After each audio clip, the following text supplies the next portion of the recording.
at Liberty University, we're not interested in making sure people of color are invited to sit in the bus or even sit at the restaurant table. We want to see them own the bus and own the restaurant. So we're with you on that. On protecting the vulnerable, I think our students were more passionate about that, sir, than any other thing. The questions that they wanted to know went way beyond just wealth inequality, went way beyond. We certainly had those kind of things. But on protecting the vulnerable, this was probably the #1 type of question that we got here, Senator. Senator Sanders, you've talked in your campaign about how it is immoral to protect the billionaire class at the expense of our most vulnerable in society, obviously children. You just mentioned that even in your talk with us earlier. A majority of Christians would agree with you, but here's the question. A majority of Christians would agree with you, but would also go further and say that children in the womb need our protection even more.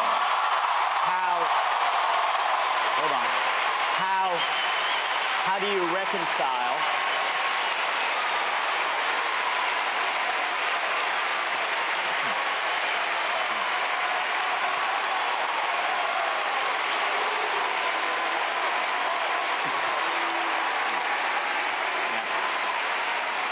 So the question, sir, is obviously you can see this is what they want to ask. Well, this is what's on there. How do you reconcile the two? And again, I know that you have a different view. I know that you, sir, and I don't have to be eye to eye on it, but I sense a real sincerity in you in wanting to see our children protected.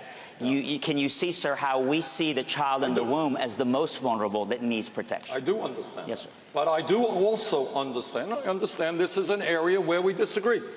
I do understand and I do believe that it is improper for the United States government or state government to tell every woman in this country the very painful and difficult choice that she has to make on that issue. And I honestly don't want to be too provocative here, but very often conservatives say, you know, get the government out of my life. I don't want the government telling me what to do. But on this very sensitive issue, of which this nation is divided, right. A lot of people agree with you, a lot of people agree with me. But my view is, I respect absolutely a family that says, no, we are not going to have an abortion. I understand that, I respect that. But I would hope that other people respect the very painful and difficult choice that many women feel they have to make and don't want the government telling them what they have to do.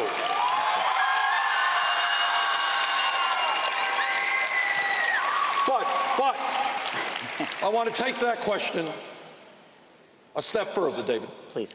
We do disagree on that issue. No ifs and buts about it. I respect your point of view. I hope you'll respect my point of view. But here's where I hope we have common ground. Now, I've not tried to be partisan during my remarks. I have not. But I'm going to be partisan for a moment because I want to lay this on your shoulders. I am the ranking member of the U.S. Senate Budget Committee. That means I lead the Democrats in opposition. Republicans control the House and the Senate. Now, I want to tell you what was in the Republican budget that passed a number of months ago. Check it out. You're thinking I'm not telling you the truth. When you talk about issues of children, understand, Republican budget threw 27 million people off of health care, including many children. At a time when many families cannot afford to send their kids to college. And I am running on a program, by the way, that says every public college and university in America should be tuition-free. But at a time when families cannot afford to send their kids to college, Republican budget cut $90 billion in Pell Grants over a 10-year period. At a time when children in America are going hungry, Republican budget cut billions of dollars in nutrition programs, including money for the WIC program, which goes to low-income pregnant women and their babies. And to add insult to injury in that budget, the Republicans provided over $250 billion over a 10-year period in tax breaks to the top 0.2%. I don't think that is a moral budget.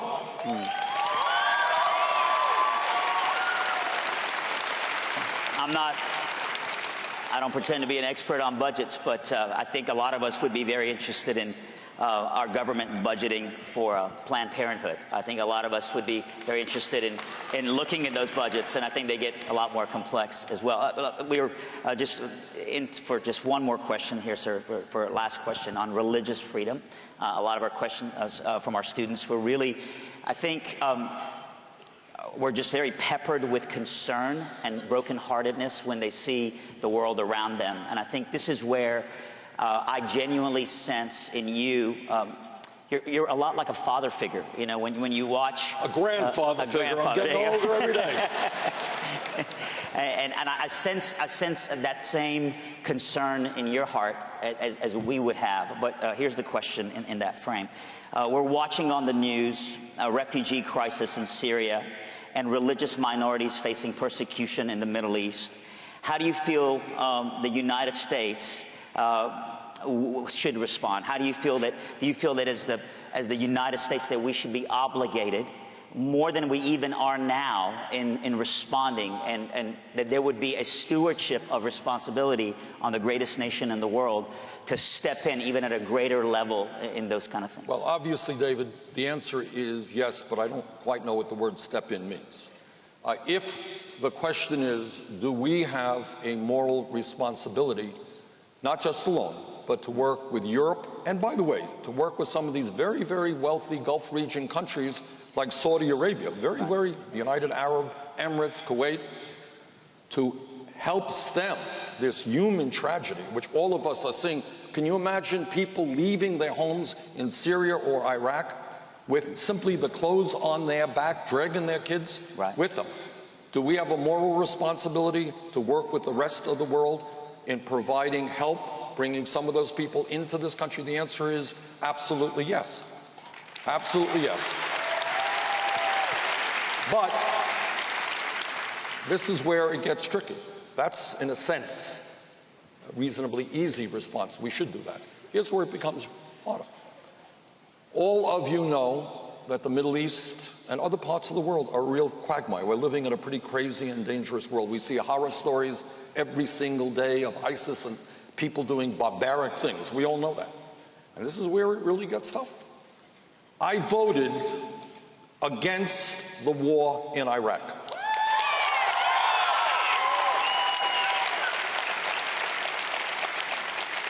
And I voted against that war because I worried very much, and if you read what I wrote at that time, you'll find what I'm telling you is the truth, about the instability and destabilization that would bring about. So the question of U.S. military force, becomes part of this discussion. And let me just say this. I am the former chairman of the United States Senate Committee on Veterans Affairs. And I would hope that this is an area all of us can agree on, that we are going to provide all of the health care and benefits that our veterans need. Absolutely. Absolutely. We have to take care of our own. Absolutely. But the cost of war, David, is something that is far greater, I fear, than most people know.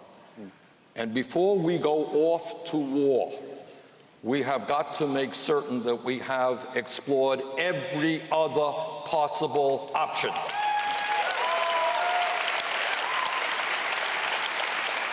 People may not know this, but as the former chairman, I do. In Iraq and Afghanistan, we lost 6,700 brave men and women. Many came home without legs and arms and eyesight. 500,000 of them came home with post-traumatic stress disorder or traumatic brain injury. Their lives have been totally disrupted. Families have been separated. Children have suffered. A great nation like the United States of America, with the most powerful military on earth, in my view, should use every possible opportunity to resolve international conflict without going to war. War should be the last resort.